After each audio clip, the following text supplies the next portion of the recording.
Hur stort område rör det sig om ungefär som du pratar om nu? Hur många kvadratmeter eller vad kan man säga? Ja, alltså själva det området som konstruktionen är ungefär, det är inte alls stort, men bara det flacka området är väl ungefär 150 gånger 150 meter ungefär stort. Och sen kommer ju hela brantområdet på östra sidan om det är skogsområdet, så är det ett brantområde som går upp och så full med skog också, så det är ytterligare. Då rör det sig om ungefär 100 meter brett och sen fortsätter det flera kilometer sen vad man... Så att då själva, och det är bara lövskog där inne. Så att det är det som jag tror gör att de byggde konstruktionen där inne från början. Därför att väl på sommaren när löven slår ut, då ser du inte in i området överhuvudtaget utifrån. Nej. Det är nog förmodligen därför de har byggt det och så att ja, så är det. Men själva konstruktionen, om man säger så, det är svårt. Jag har faktiskt gjort en fuling och gått in i konstruktionen en gång. När jag var där och tittade på den så klev jag över och så gick jag bara snabbt igenom den. Och jag tippar att kan det vara ungefär 4 meter från sida till sida. Vill jag tippa. Och så, jag har inte mätt någonting utan jag bara gick in och gick igenom den. Så det som är, det är väl den här träkonstruktionen man har gjort av mindre träd som de har böjt lite grann och så vävt runt och som en ur, utan att det är en öppning på ena sidan då, så man kan gå in i den. Så att, och sen som sagt är det ju mer eller mindre trampat jordgolv där inne. Så det är väldigt fint invändigt där jämfört med hur det ser ut utanför. Det skulle vara jätteroligt och om du ville undersöka det där mer och ta lite bilder så kunde man få veta lite mer om det och hur det ser ut. Ja, jag var faktiskt in där en gång i våras innan det här på löven hade slagit ut och faktiskt gick in i området för att titta hur det såg ut där inne. Jag har inte velat vara in där tidigare för det har inte gått att sätta in där så jag har känt mig lite osäker. Och som det är ganska, som sagt, igenstängt överallt och de öppningar som finns in lite igenbommade.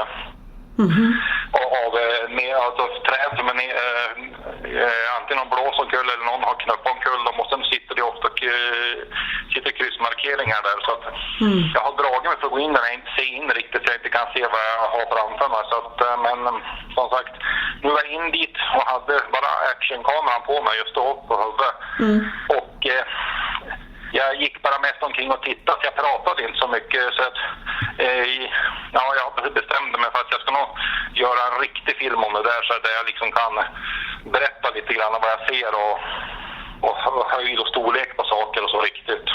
Har du några som helst bilder utav området? Ja, eventuellt så kanske jag har det. Jag måste gå igenom för jag har så otroligt mycket bilder och filmer på datorn och hälften har jag inte sett på flera månader och så jag har säkert av allt jag har lagt ut så har jag säkert 70% mer saker på datorn.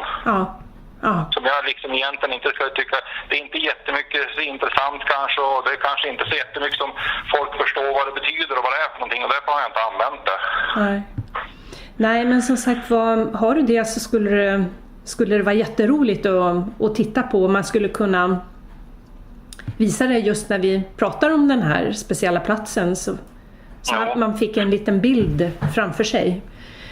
Ja, jag ska kolla. Jag kan kolla igenom datorn som sagt och se vad jag har för någonting så att se om jag kan mejla någonting till det helt enkelt. Ja, det vore jättefint, Magnus.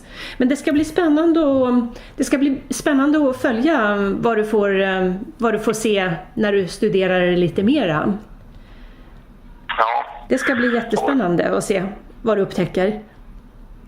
Ja, det är faktiskt väldigt intressant. Framförallt så blir man nyfiken. Nu kommer man väl aldrig få något svar på vad det faktiskt är för någonting det där.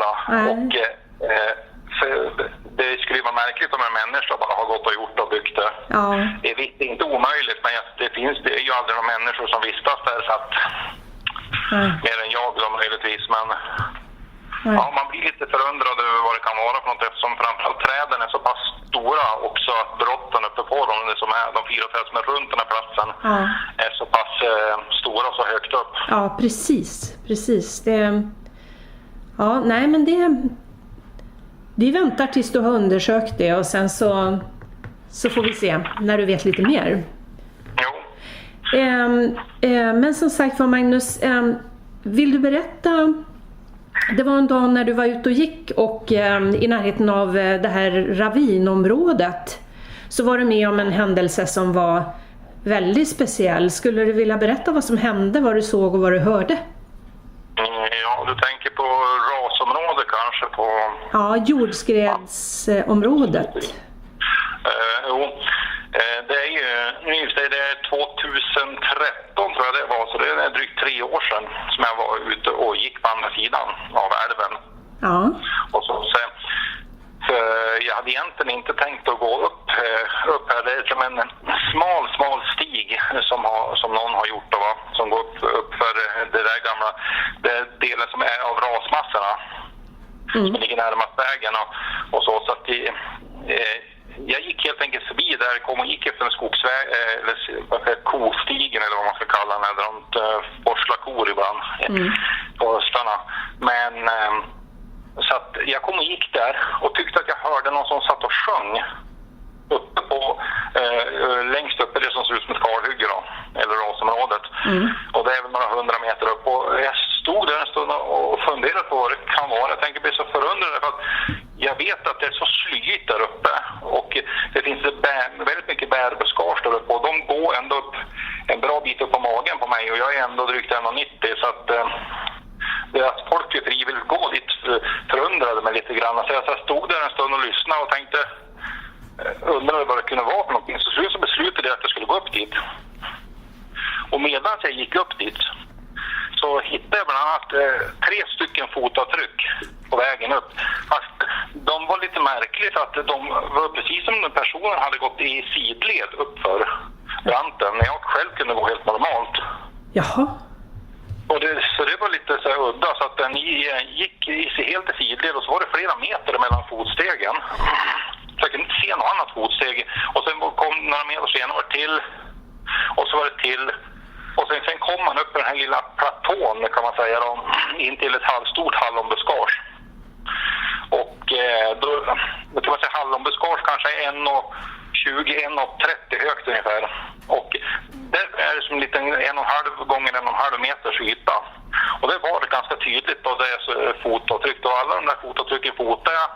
Och det fotavtrycket där uppe tog jag också bilder på, mätte, och det var 13 inches, och det var drygt 30 centimeter långt. Och det var väl ungefär, jag kommer inte ihåg riktigt nu ett tag, men det kan vara 13-14 centimeter bett. Något sånt där. Okej. På framkant och så att, men det är som sagt ett tag, några år sedan, så att, men vilket fall som helst så stod jag där uppe och lyssnade på den här sången.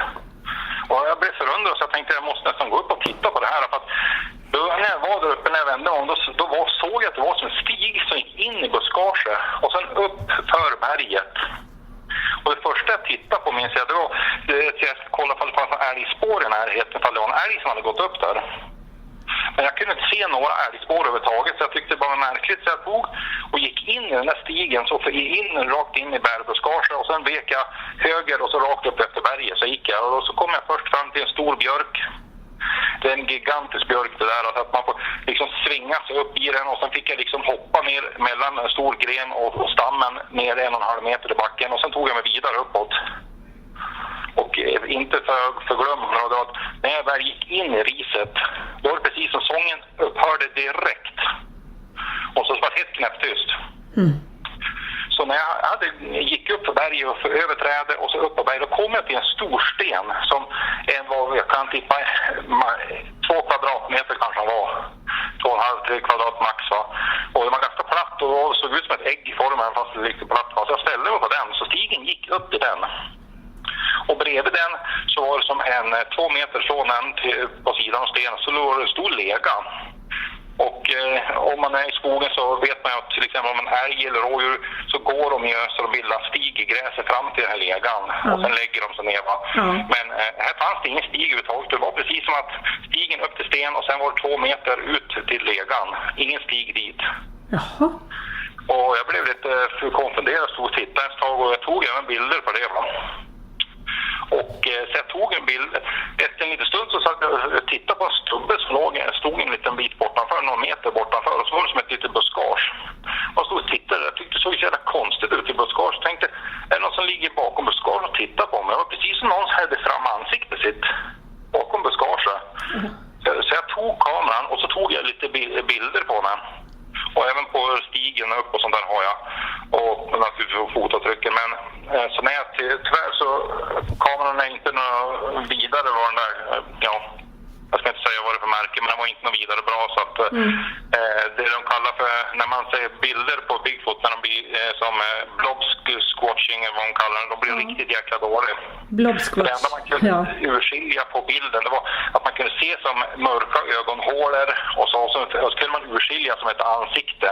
Men det bilden var inget bra överhuvudtaget, men man kan ana sig till att det är som ett ansikte där. Men du såg lite tydligare än vad som fastnade på kameran? Absolut. Jag kunde se ansiktet. Det var precis som att den var, jag vet inte om den var mörkbrun eller om den var svart i pälsen. Va? Ja. Och det var precis som den var snaggad på något sätt. För den var väldigt korthårig. Men väldigt tät med kort hår. Så var det precis som att den, vet man har gammalt tillbaka när man hade polisonger. Ja. Och så gick in över ansiktet. Va? Och det gjorde det på den här. Alltså det gick in och sen fortsatte det runt. Och så kom nästa polisong in. Och sen gick det ihop med som ett det som är hårigt runt hakan och det va. Ja. På käkpartiet heter det. Så det gick ut lite på kinderna så att och så är det lite annorlunda för jag vet inte vad man ska förvänta sig att de ska automatiskt vara långhår eller någonting, men den här var inte det. Nej, men som sagt vad heter det? Det var håret var svart i alla fall då den här gången. Ja, väldigt mörkt var det. Ja. Och du såg ingen ögonfärg eller så?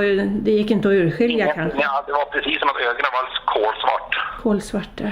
Och jag uppfattade det som man ser på bilden också, på den här dåliga bilden, det ser precis som ögonen såg gigantiskt ut på dem. Det var precis som att de var fullt uppspärrade på något sätt. Så du stod där och iakttog den här varelsen som gömde sig i buskaget. Hur länge då? Nu visste inte jag vad jag såg. Jag visste inte riktigt vad jag tittade på för någonting. Men jag bara stod och tittade. Jag tittade säkert 2-3 minuter och stod där och funderade på vad det kunde vara för någonting. Så jag tog bara en bild bara för att ha den här, om det skulle ha varit någonting. Va? Mm. Men så att jag kan inte svära att det liksom var en Bigfoot eller något, det kan jag inte göra. Men det var märkligt och det såg väldigt märkligt ut när den är där. Och man som sagt, trots att bilden är dålig så kan man ju se att det ser ut som ett ansikte som faktiskt är där. Men om man säger så här, den här varelsen var på den platsen där du hörde sången så att... Ja. Var det uppifrån, precis där uppifrån där jag tyckte att det kom uppe på liksom, längst upp på den här höjdområdet. Ja. Så kom det, och skulle också säga att jag hör, den som sjöng, man kan ju, alltså för när man håller på med det här och ut skogen och söker efter det folket, så kan man får ju lätt för sig av andra och berätta att de hör rösterna är så otroligt grov och nästan lite brutal ibland. Va? Men det var inte den här rösten. Jag säger hon, utan att egentligen veta vad jag pratar om. Va? Men hon sjöng jättevackert och det var mer mänskligt i rösten och det lät som en blandning av samiska och ett annat språk. Jag kunde inte förstå vad hon sjöng. Nej. Men väldigt, väldigt fint sjöng hon. Men det var harmonier i sången och det var som ett språk. Ja, det var som ett riktigt språk och det var som en riktig sång. Alltså det var inte någon, liksom bara någon som satt och gurgla eller morra eller höll på att tjoa och kimma, utan det var en riktig sång. Ja, det är ju fascinerande, verkligen. Ja, det som gjorde att jag blev så jävla förundrad liksom att vem det faktiskt var som sitter och sjöng där uppe. För jag menar, jag har aldrig sett en människa där uppe någonsin under alla de här åren. Nej. Så att för mig var det väldigt märkligt, men ja. Ja, jag tycker det är en jättespännande upplevelse, verkligen. Just i och med att du säger själv då att det är som en blandning mellan samiska och ett annat språk. Och det har jag hört andra vittnesmål om, otaliga faktiskt, som försöker förklara det de har hört i språkväg från Bigfoot och Sasquatch i Nordamerika. Att de kan höra vissa likheter med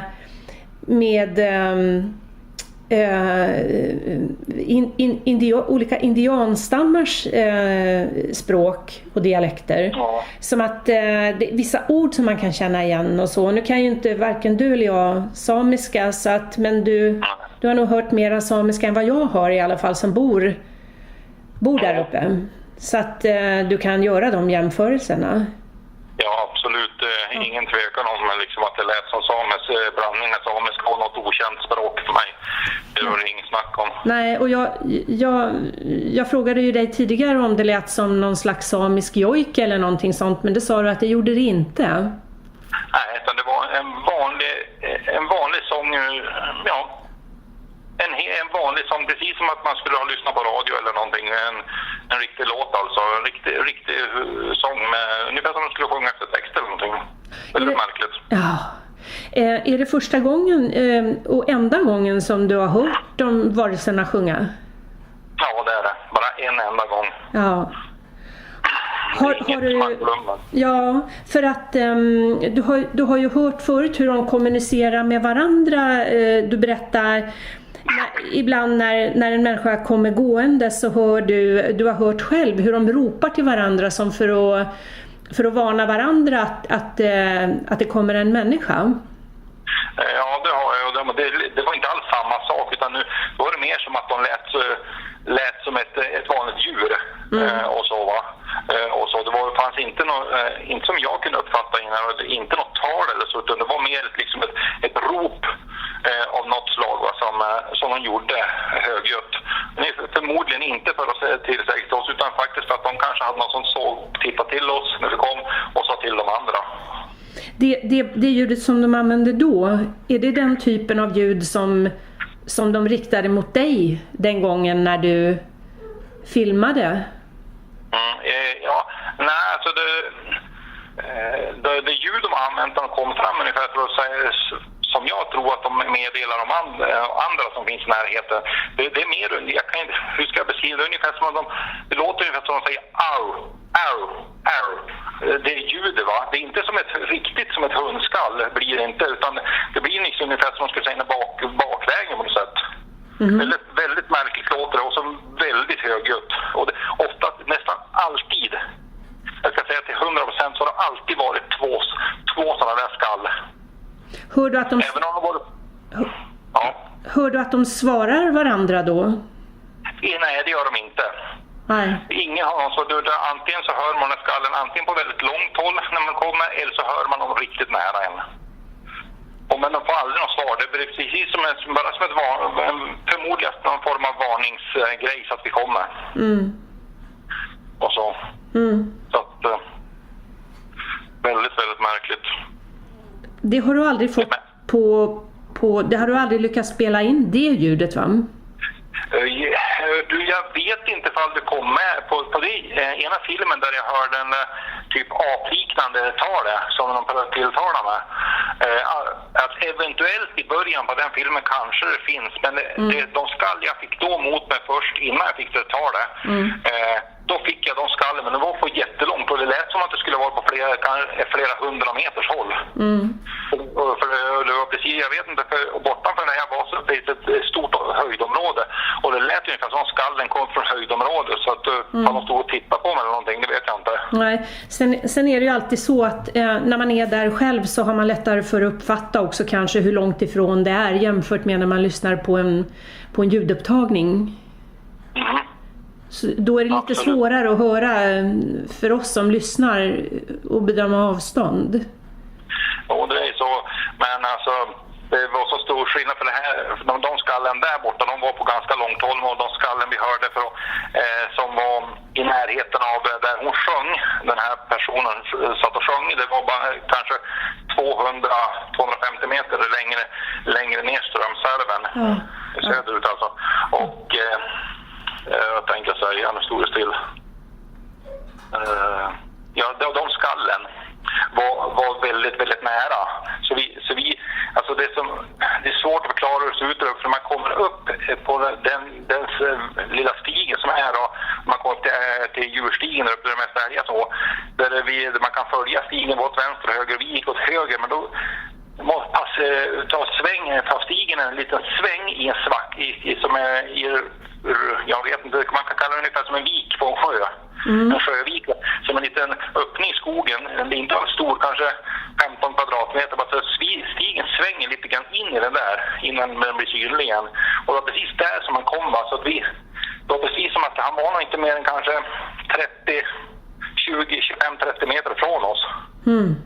Då vi kunde inte se, för vi hade hunnit gått kanske 20 meter in på stigen och det var fullt med tät granskog där. Men skalle var det inte något svårt att höra. Nej. Det var otroligt högt. Det var så skarpt och så plötsligt efter så att vi tvärvände oss direkt om. Vi såg ingenting, men vi kunde höra när han hade kommit, gick så fort, och sen hörde vi när han försvann. Så att,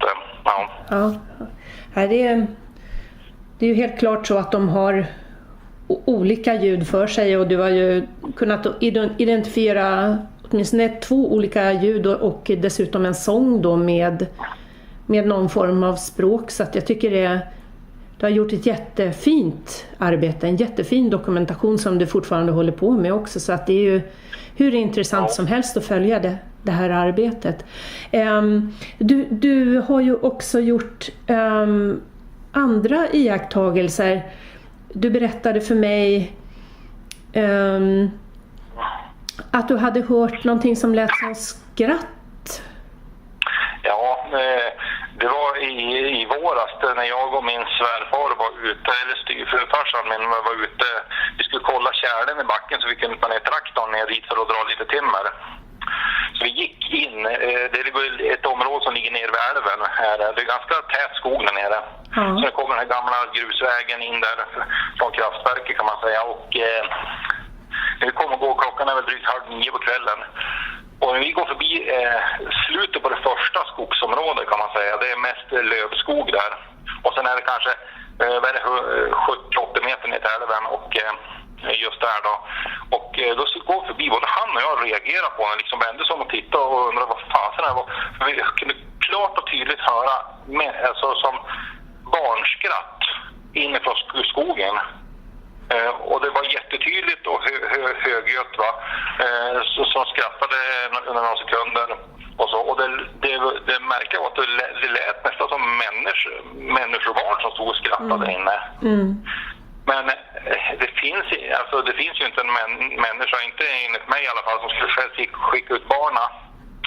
Liksom, närmsta hus som har barn, vad jag vet, det är väl, jag har tippat att de finns minst 2 kilometer därifrån. Ja, nej. Uppströms så satt och skickade ut barnen liksom 8:30 på början av maj. Liksom ute i skogen för att leka, det tror jag väl ingen gör frivilligt i närheten av älven. Nej. Så att det är väldigt, väldigt märkligt var det. Så vi stod och lyssnade, så gick vi vidare en stund, så gick vi förbi en av traktorvägarna upp till ängsområdet ovanför. Och man kan säga att från det brantområdet bakom huset och sen kommer ett ängsområde, sen kommer den här skogen han var i. Så när vi gick förbi traktorvägen till upp till ängsområdet, då jag kommer inte ihåg vad det var för ljud, men då var det mer ljud, ifall det var tal eller mer skratt, jag kommer inte riktigt ihåg, men det var ju som sagt i maj.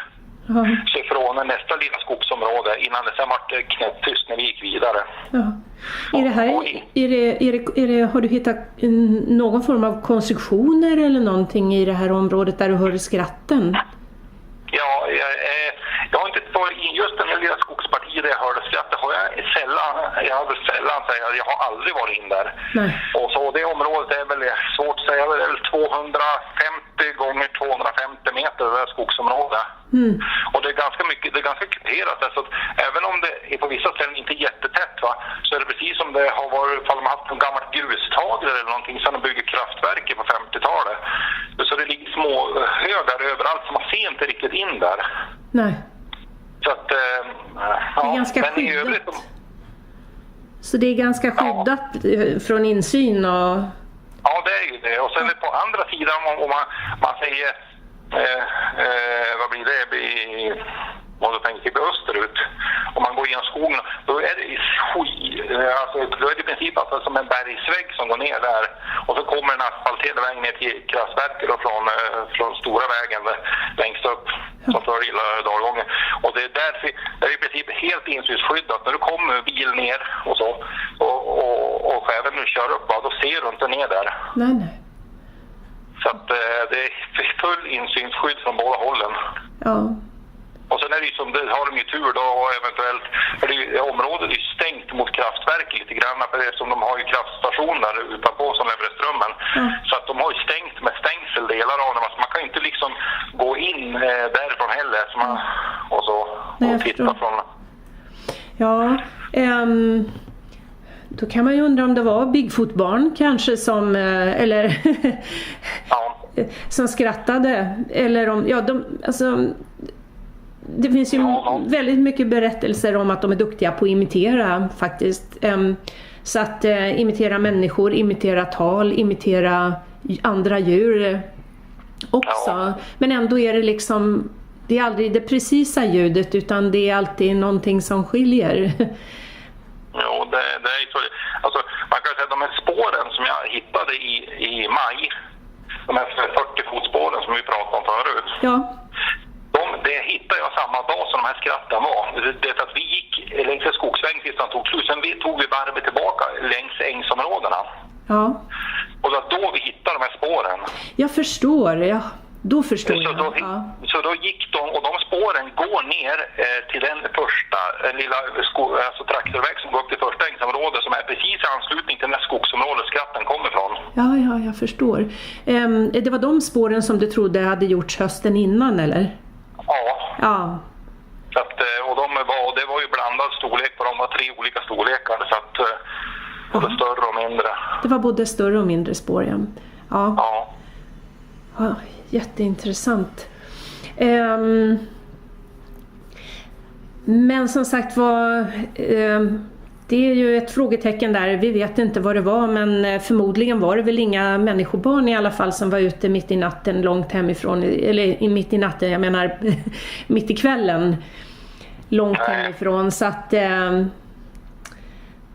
det var intressant i alla fall. Och se om du kommer att höra flera sådana saker eller möjligtvis andra ljud. Ja, jag kan säga, när det gäller det verbala, alltså att de har varit, vad ska man säga, att de har pratat eller fört liv, det har varit mycket mer intensivt i år på den här, på man säger på östra sidan, samma sida som mamma bor, för det har de aldrig brukat vara. De har brukat vara väldigt, väldigt tyst, mer än att de liksom knäcker och grenar och knackar sten och massa annat, va? Ja. Men det är någonting som har hänt med det verbala i år.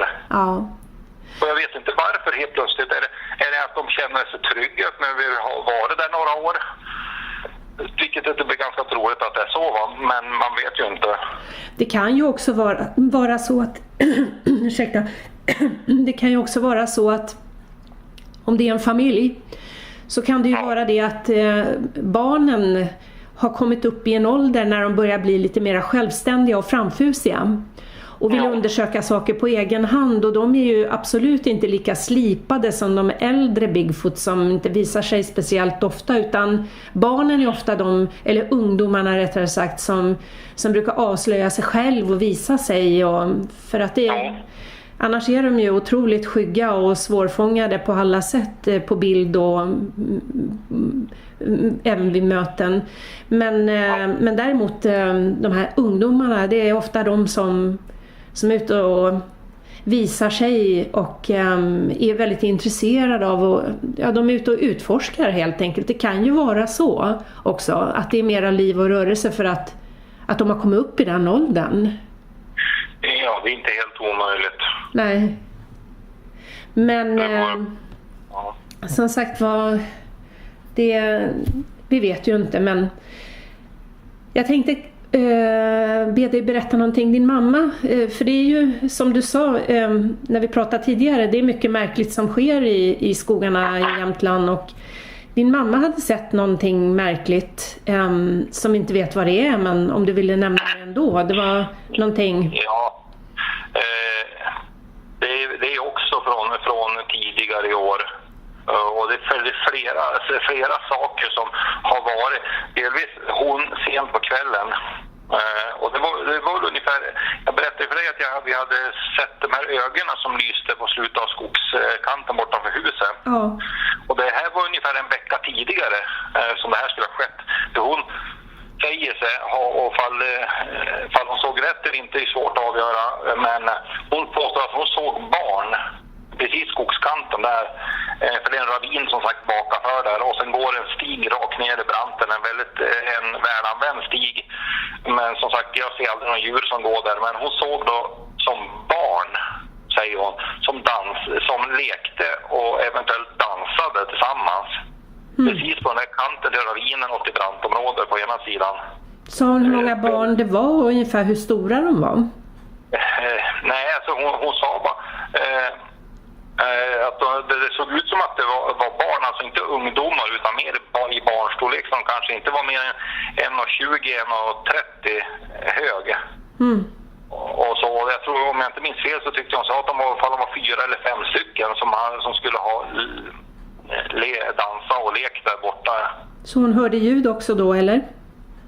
Nej, det gjorde hon inte, för hon stod ju tydligen i badrummet, för det är riktat åt det hållet, så att hon såg, och det är liksom det är inte helt ovanligt när man står där och för vi har stora fönster från badrummet riktigt åt det hållet, och att man duschar eller så man är i badrummet på kvällarna, att man känner sig iakttagen.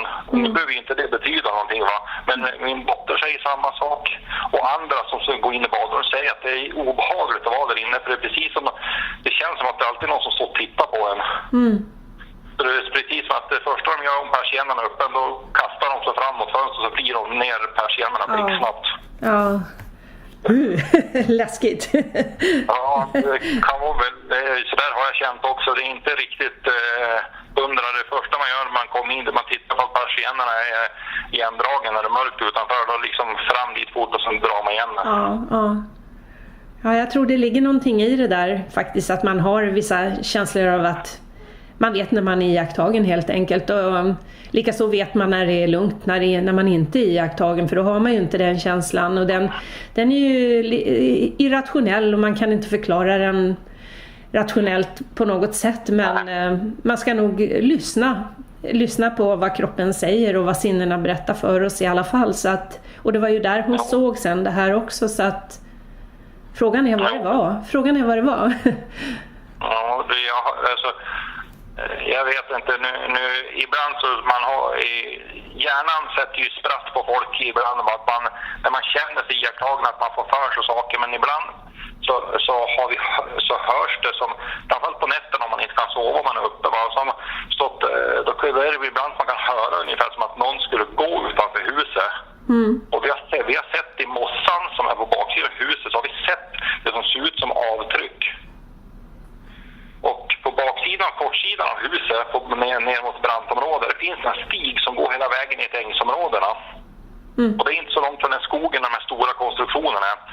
Ja, och så. Alltså, det känns ungefär som att, och har låtit som att någon skulle gå förbi alla i närheten av fönstren på sent på kvällen när vi har stängt persiennerna. Men det kunde framförallt på höstarna när det är mörkt. Ni har steg i marken eller hör ni? Ja, då kunde man se att när vi var dit och tittade dagen efter när vi hade hört det här, då var vi dit, och nu finns det ingen fakta för att det har hänt, va? Men då kunde man se att det var ungefär som det skulle vara nedtryckt i mossan. Ja. Och mossan verkade inte ha rest sig fullt upp heller, så att det var nedtryckt så hårt så att det inte kunde resa sig fullt upp igen.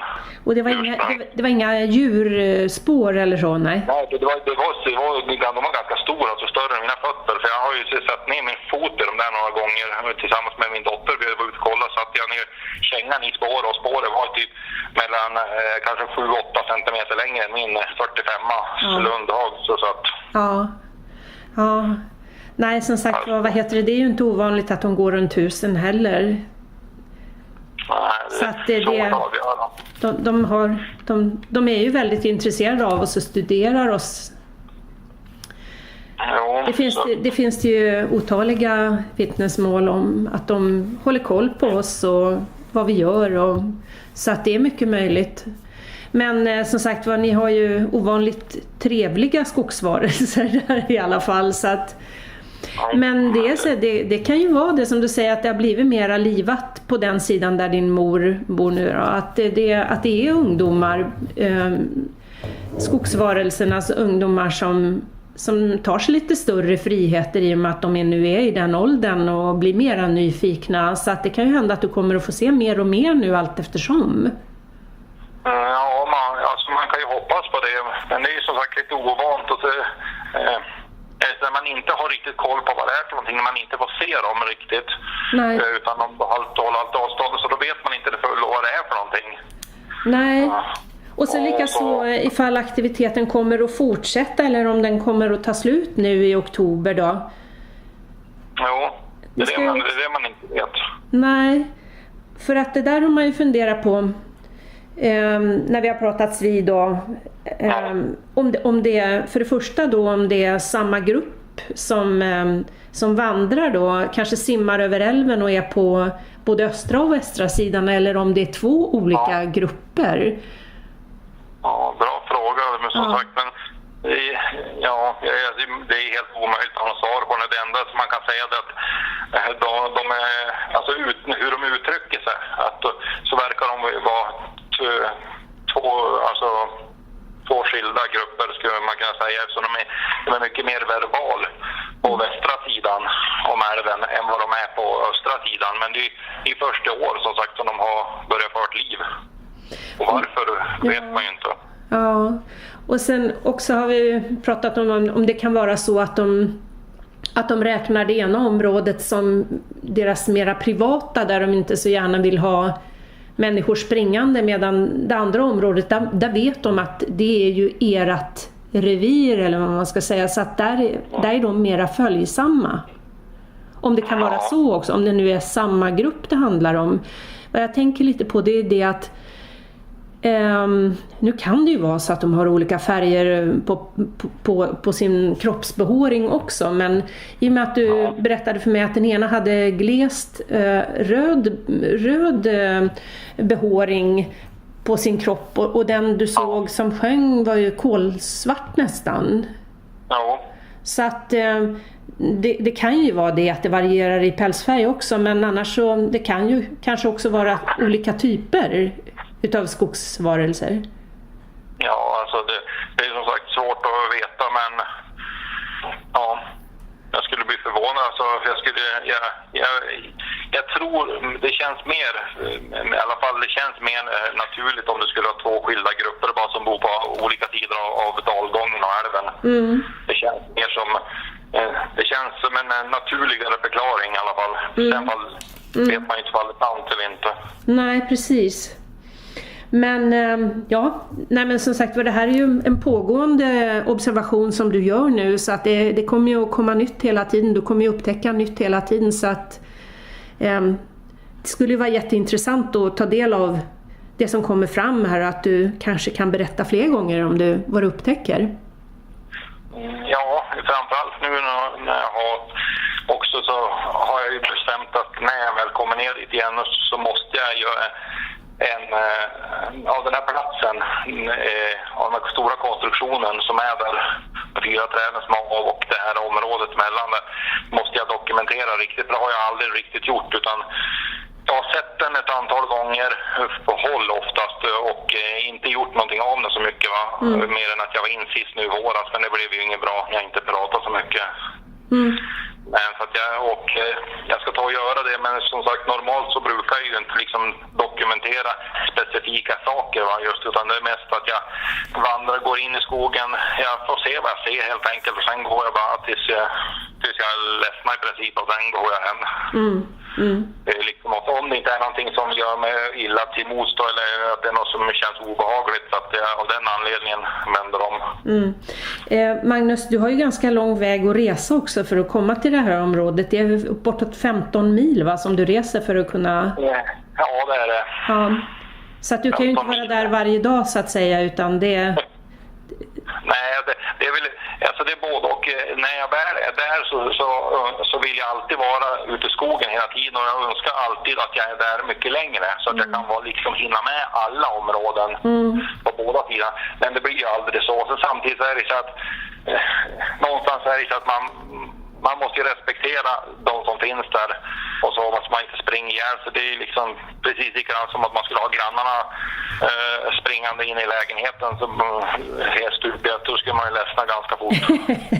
ja, men det är fantastiskt. Jag tycker du är väldigt respektfull och fin, och det är som sagt vad de har ju visat er väldigt mycket respekt också, de här varelserna, så att jag tycker det är skönt att höra att det är lugnt och fridfullt i alla fall, och hoppas att det kommer att fortsätta vara så också. Ja, det får vi hoppas. Ja, jag tänkte fråga dig, har du någonsin lagt märke till att det är extra tyst i skogen vid de här tillfällena när du observerar skogsfolket? Att det är någon slags, att det blir tyst? Som att fåglar slutar sjunga och insekter slutar surra eller någonting sånt här? Ja, alltså i perioder så har jag märkt det och väldigt tydligt här för några veckor sedan, jag och min dotter som sagt var ute kvällstid och nattetid och filma. Då var det väldigt tydligt, så när vi kom till vissa, när vi hade hört, eller hon hörde när först var dottern, och att de gick med oss där uppe, eller en person verkar det vara, som gick där uppe på höjdområdet i lilla skogen ovanför, de gick längs vägen bort från husen. Och då var det precis som när vi kom en bit bort, 250 meter bortanför huset, efter den här grusvägen. Också. Då var det precis som att hela skogen tvärdog. Det var precis som att man klev in i vakuum. Det var det? Ja. Ja, det var det liksom... Det är egentligen inte det vi tog, vi har ju bra ficklampor som ser långt och klart va. Och inte att vi kunde se någonting va. Men ändå det liksom, det blir obehagligt på något sätt. När det blir så här tyst, och framförallt när det är kolsvart ute, när man inte riktigt ser någonting ute. Och just den dagen så hade det varit ganska grått ute va, så att därför var det väldigt mörkt den dagen när vi var ute. Och då var det så extremt obehagligt. Och sen när vi vände om för att gå tillbaka, för vi skulle bara gå ut en kortis. Då var det precis när vi kom tillbaka mot gården, när skogen som var i närheten av gården, bara så ovanför. Det är längs vägen, precis innan man kommer fram till lagen om man säger, som är på gården va? Då är det så precis som att all skog omfamnar vägen på något sätt under en kort sträcka på 50-60 meter. Och då därifrån de här pinnarna blev kastade mot oss också den kvällen. Och då var det så där precis som att man kom dit, då var det precis som att hela skogen tvärdog. Och sen blev det allt som ett vakuum och så riktigt obehagligt. Vi kunde inte se någonting heller va? För att skogen är ganska tät. Just den här korta partiet där, bara lövskog, det är precis som en djungel, bara som en hel vägg, så man ser ingenting in dit. Nej. Fick ni pinnar kastade mot er, sa du? Ja, pinnar eller fast stenar, så vi kunde höra det. Så när vi i 2 omgångar så kom, när vi gick bort från gården, så hörde vi bakom oss hur det svischade till, och sen hörde vi hur det slog så ungefär som någonting träffade löven, och så där var for igenom förmodligen en pinne eller något, och sen när vi kom tillbaka också, då är det likadant. Så att vi hörde precis att någon som stod där innanför och så sen kasta några småpinnar rakt igenom bara. Kanske inte ville ha besök då? Förmodligen inte. De vill väl vara i fred på kvällarna när de vill ha lite frihet att röra sig. Ja, jag har för mig att du var med om det här. Du berättade för mig att du hade åkt för att hälsa på någon som bodde i ett annat samhälle. Minns inte om det var längre söderut, och ni åkte bil. Kommer du ihåg det? Ja, just det. Vi skulle tittade till min systers bil. Vi hade en kille som är servicetekniker där uppe i skogen. Han och hans familj som bor långt uppe i skogen. Och sen bor ett äldre par typ 150 meter ovanför dem. De har bott där sedan tidernas begynnelse.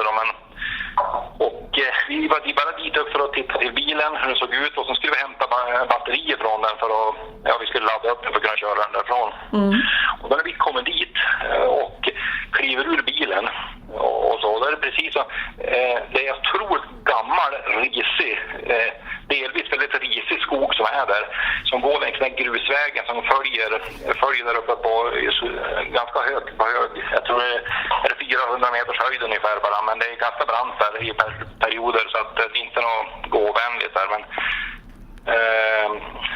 det blir precis som att vi kliver ur bilen och så går det några sekunder, vi står där och surrar och stänger dörrarna och då helt plötsligt från ingenstans och jag förmodar att det här ljudet är inte är långt bort, men det kommer en kraftfull duns och så in från skogen.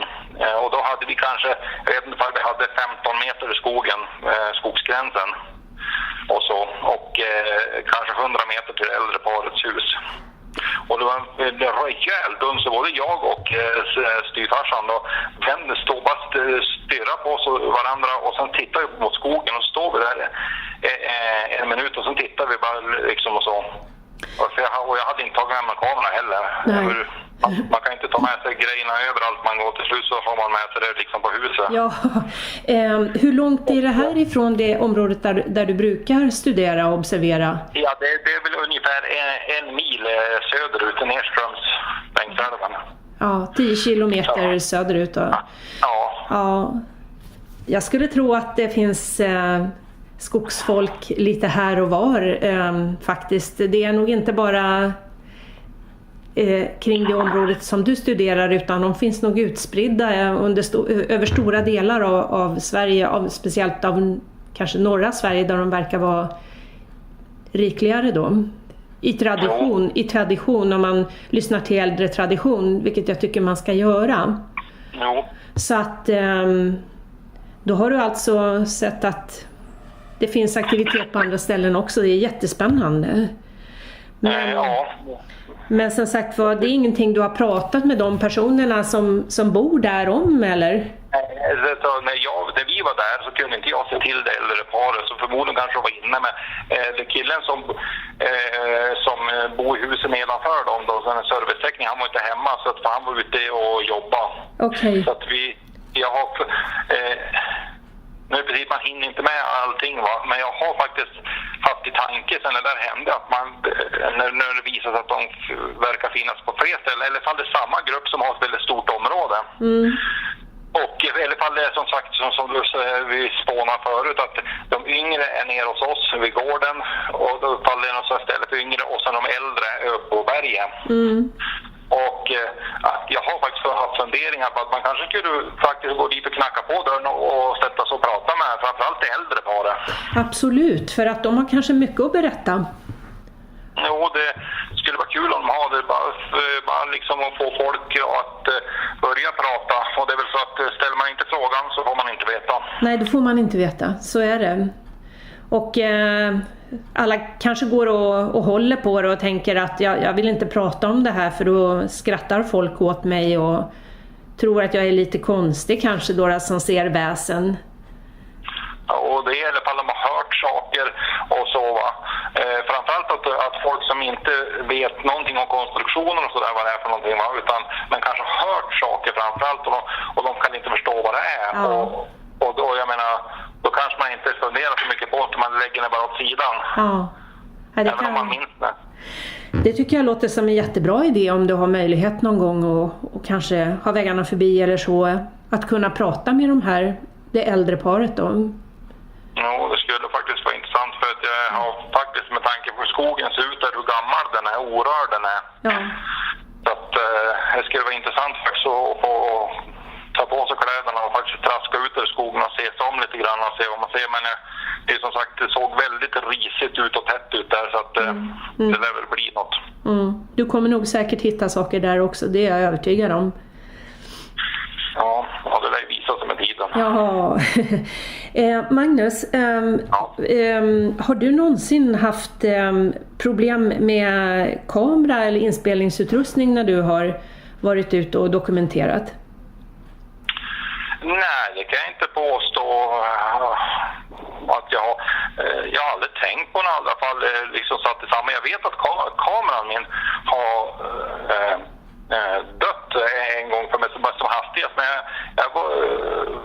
jag kommer inte ihåg vad det berodde på, så jag bara liksom tryckte igång. Jag minns att jag fick trycka 1 eller 2 gånger på knappen för att börja filma igen. Va? Så att det var precis som att inte hela kameran dog, utan det var just filmningen som la av. Okej. Så jag vet inte ifall det var bara så att jag missade att trycka på han riktigt eller så. Va? Men... Ja, det är inte så att dina batterier helt plötsligt har blivit helt dränerade? Nej. Ingenting överhuvudtaget. Om det är någonting som jag har varit med om, men jag tänker inte sätta det samman med det här överhuvudtaget, men det var i samband med att jag faktiskt var på västra sidan och så. Där jag kommer till, det är en stig som går längs hela brantområdet kan man säga, som jag gick då, som den går uppströms älven, den här stigen, så det är som en djurstig som går igenom. Och när jag kommer till det är ett visst buskage jag kommer till, så får jag plötsligt, av någon anledning så får jag plötsligt huvudvärk när jag kom dit. Stark huvudvärk. Och så jag fick så jäkla ont i huvudet. Så när jag vände mig om och så gick jag gick bort därifrån. Gick en 20-30 meter bort bara. Och för att liksom, jag skulle sätta mig ner. Och då försvann huvudvärken.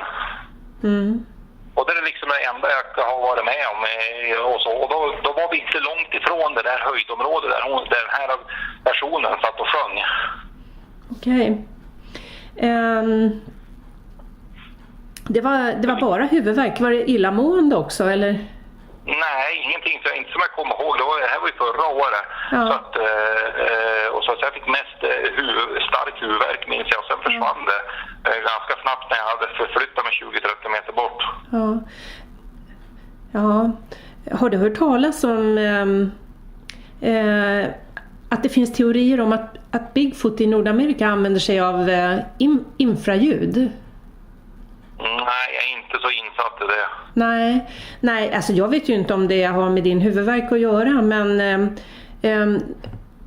det är många som har varit med om att de har blivit direkt sjuka i samband med att de har stött på Bigfoots. Och det kallas de kallar det för att de blir sappade eller säpt utav Bigfoot. Och det är väldigt obehagligt. Vi vet ju inte vad det här är, men teorier eller hypoteser rättare sagt kretsar kring att de använder sig av infraljud som inte vi kan höra. Det finns ju även andra djur som använder sig av infraljud i sitt morrande. Och det här ger alltså, det kan ge allt ifrån att deras hjärta börjar rusa till illamående, till stark huvudvärk och att de blir sjuka, och det här kan sitta i väldigt länge efteråt också. Men som sagt, om det har med det här att göra, det vet vi ju inte då, men som sagt du har i alla fall inte haft dränerade kamerabatterier eller blank film eller någonting sånt som du har varit med om? Nej, ingenting. Nej. Har du känt någon speciell lukt från de här varelserna någonsin? Aldrig någonsin. Nej. Och så, ingenting överhuvudtaget. Nej. Nej. Det var här uppe i Östersund, men då har jag inte sökt efter dem. Men det var här uppe som jag har känt väldigt nära i skogen. Och när jag var i skogarna ovanför där jag bor i Östersund, då har jag känt otroligt starka lukter. Och så i ett skogsområde här ovanför, men då var jag bara ute för att titta på en sjö jag inte, som jag tänkte fiska i. Så att, då var jag ungefär 5 kilometer hemifrån, och då var det precis inte den här gamla grusvägen. Det är ett gammalt militärområde där som man har aldrig fått vistas där inne. Nej. Och det är tydligen väldigt, man får inte ha hundar löser och sådär nu för tiden heller, därför att det är så mycket djur där inne, sägs det. Men då var det direkt in till vägen bakom ett gigantiskt buskage. Då stank det fruktansvärt en gång jag gick förbi där, och det var förra året. Och så det var helt obeskrivligt. Så att, men så fort jag hade gått en 50-100 meter så försvann doften. Och det var precis bara bakom det här stora buskaget. Och det här var kring ett militärområde, sa du, i Östersundstrakten? Ja, det har ju varit stängt förut för de har haft övningar där inne och massa sånt där. När alla garnisoner eller vad det kallas var aktiva här. Nu är de ju nedlagda då, men så nu har det blivit mer öppnat och så man kan gå in, men du går inte köra bil där inne eller någonting för det är igenbommat och så man får ju bara gå dit. Så, så jag har ju bara några 100 meter upp till den skogen och sen här finns det ju rejält med skog. Det är så, den delen av skogen, om jag skulle gå hela vägen då skulle jag komma ner på den västra sidan av älven.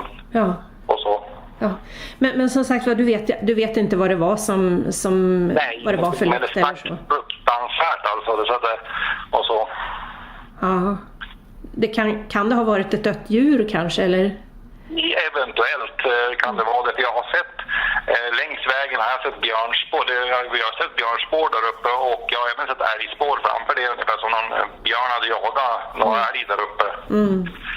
Så att det är mycket möjligt. Det troligaste var att det var det, men det är starkt och våldsamt där. Men du har i alla fall inte, som du vet, och känt någon doft av de här skogsfolket, nej? Nej, ingenting. Nej. Inte ett jota. Nej. Men som sagt, vad heter det? Då så har jag väl inte mera som jag hade tänkt att fråga dig om just nu, utan jag tänkte höra om det är någonting som du skulle vilja tillägga som jag kanske inte har tagit upp. Om det är någonting mer som du har att berätta om eller vill tillägga? Nej, inte på rak arm. Just inget jag kan komma på. Nej. Om du kommer på någonting så spara det, så kanske vi kan höras ytterligare längre fram sen också när du har undersökt lite fler områden och dina planer som du hade för det här speciella området som du berättade om där det var rent och fint och som eventuellt kan ha någon viss betydelse för skogsfolket. Ja, det är det då. Men det ligger väl, jag vet inte, en vecka, 2-3 veckor framåt innan jag kommer ner dit igen. Så att, och det är väl då jag ska dokumentera det. Så att ja. Men som sagt, det är jättespännande forskning du håller på med och du har ju många filmer som ligger ute på YouTube och jag kommer att länka några filmer till den här intervjun också så att folk som är intresserade kan titta vidare och sen så börja och gå in i ditt bibliotek av filmer och upptäcka vad du har sett. Så att, och adressen finns. Ja, den finns ju att hitta på de här filmerna som vi kommer att länka då till din YouTube-kanal och där kan de också få kontakt med dig om de har frågor. Ja, det vore ju snällt och gulligt av det. Ja, men som sagt jag ser jättemycket fram emot att höra mer ifrån vad du upptäcker där uppe, Magnus. Så att jag får tacka dig så jättemycket för all tid du har lagt ner och berätta här och väldigt utförligt och bra på alla sätt. Ja, så lite så det är alltid roligt att prata om något ämne som man har gemensamt. Ja, verkligen. Det är fantastiskt roligt och som sagt det är inte så lätt att hitta vittnen i Sverige heller och jag har haft en enorm tur som har fått tag i ett så här bra vittne som har pågående interaktion och allting, så jag är jättetacksam och jag vill tacka dig så hemskt mycket. Så jag önskar dig allt gott i framtiden och att de fortsatta undersökningarna du gör där uppe går bra. Ja, tack och bock. Ja, men då avslutar vi intervjun, Magnus, så får jag säga hej då så länge och stort tack igen. Ja då. Ja. Det var så lite så. Hej då, Magnus. Hej. Hej.